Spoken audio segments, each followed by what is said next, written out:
The recent change at the top of the agency tasked with overseeing Obamacare is apparently not enough to satisfy some people.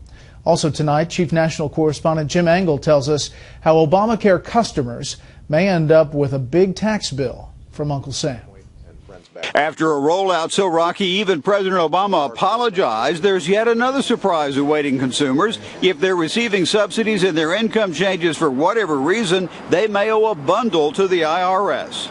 If you think losing their plan was bad, wait until they owe the IRS hundreds or thousands of dollars. The vast majority receive subsidies, so this could affect hundreds of thousands whose incomes change during the year because of overtime, a Christmas bonus, or a promotion. A $500 bonus isn't worth it if you're going to lose $6,000 worth of Obamacare tax credits. Those of lowest incomes would have repayments capped at lower levels, but those who exceed the maximum for subsidies, about $94,000 a year for a family of four, would have to return every last dollar.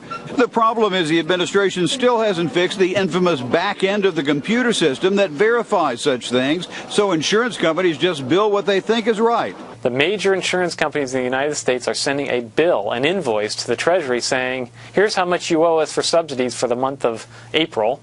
And the Treasury is simply writing a check on that basis. Because they didn't develop the back end, they still don't have it developed, and it's not clear it's going to be developed anytime soon. On top of that, some supporters of the law are calling for the president to appoint a CEO to manage both the federal and state exchanges, some of which have been miserable failures. I think this is a tacit admission that Kathleen Sebelius failed in her oversight of the implementation of Obamacare. So supporters want someone to hold accountable other than the president or the administration. But of course, you can't just create positions in government out of whole cloth. Normally, there needs to be some kind of statutory authorization for these kinds of things to have real authority.